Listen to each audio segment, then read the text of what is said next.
এই মুহূর্তে যে বড় খবরের দিকে নজর রাখবো, ইন্দো বাংলাদেশ সীমান্তে মর্টার সেল উদ্ধার। এই ঘটনাকে কেন্দ্র করে চাঞ্চল্য ছড়িয়েছে এলাকায়।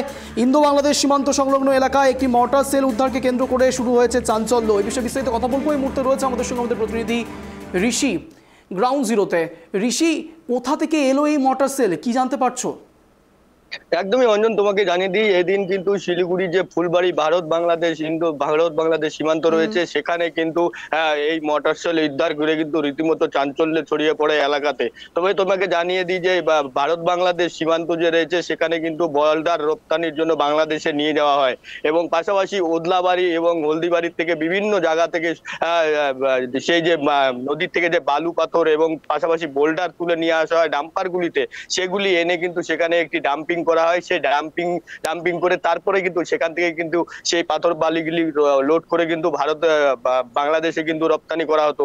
এরপরে কিন্তু সেখানে দেখা যায় যে সেই যে বোল্ডার বোঝাই গাড়ি, সেই গাড়ির থেকে যখনই বোল্ডার গুলি নামানো হচ্ছিল তারপরে কিন্তু সেই সেল উদ্ধার ঘিরে কিন্তু রীতিমতো দেখতে পারেন যে একটি সেনাবাহিনীর যে মোটর সেল, সেই মোটর সেল কিন্তু উদ্ধার হয়। তবে জানা যায় যে এই কিছুদিন আগেই কিন্তু সিকিমে যে হরপাবান হয়েছিল, সেই হরপাবানের সময় কিন্তু সেনাবাহিনী প্রচুর মোটর সেল এবং যাবতীয় সামগ্রী কিন্তু ভেসে যায় তিস্তার জলে, যার ফলে কিন্তু এইগুলি উদ্ধার হয়েছে বলেই মনে করা হচ্ছে। তবে ঘটনার খবর পেয়ে ইতিমধ্যে কিন্তু এনজিপি থানার পুলিশ এবং পাশাপাশি আর্মিরা সকলে কিন্তু সেই এলাকাতে পৌঁছান এবং পুরো বিষয়টি খতিয়ে দেখছেন এবং পাশাপাশি যেখানে মোটর সেলটি পাওয়া গেছে সেখানে কিন্তু চারিদিকে কিন্তু ঘিরে দেওয়া হয়েছে। আগামীকাল কিন্তু সেই মোটর সেলটি উদ্ধার করে নিষ্ক্রিয় করা হবে বলে সূত্র মারফত জানা যায়।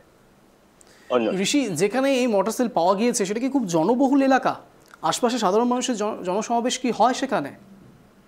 একদমই, তোমাকে জানিয়ে দিই যে সেখানে কিন্তু কয়েকশো ট্রাক এবং কয়েকশো শ্রমিক কিন্তু প্রতিনিয়ত কাজ করে এবং এই উদ্ধার ঘিরে কিন্তু রীতিমতো এর আগেও কিন্তু একটি মোটর সেল সেখান থেকে উদ্ধার হয়েছিল বলে স্থানীয় বাসিন্দারা জানাচ্ছেন। তবে কোনো রকম যাতে অপ্রীতিকর ঘটনা না ঘটে সেই জন্য কিন্তু স্থানীয় যারা কাজ করছেন শ্রমিকরা, তাদেরকে কিন্তু সেখান থেকে অনেকটাই দূরে সরিয়ে দেওয়া হয়েছে। অঞ্জন, ঋষি, ঠিক কোন সময় এই মোটর সেল দেখা গিয়েছিল সেখানে?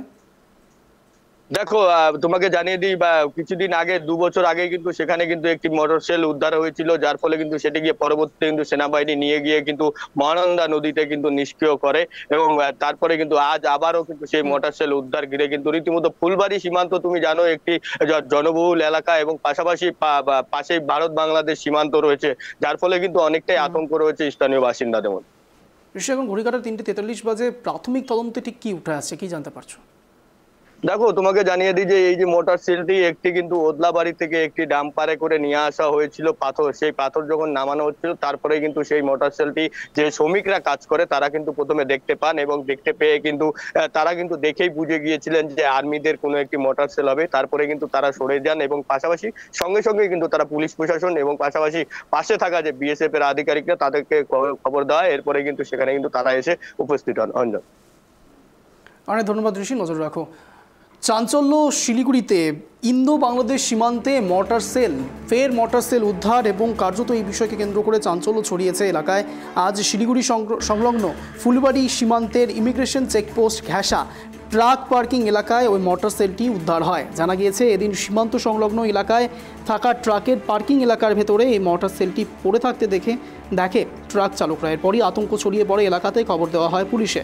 খবর পেয়ে ঘটনাস্থলে পৌঁছয় এনজিপি থানার পুলিশ পৌঁছে গোটা এলাকাটি ঘিরে ফেলে। পাশাপাশি খবর দেওয়া হয় সেনাবাহিনী এবং বিএসএফকে। দীর্ঘক্ষণ আলোচনার পর সিদ্ধান্ত হয় সেলটিকে মঙ্গলবার নিরাপদ স্থানে নিষ্ক্রিয় করা হবে।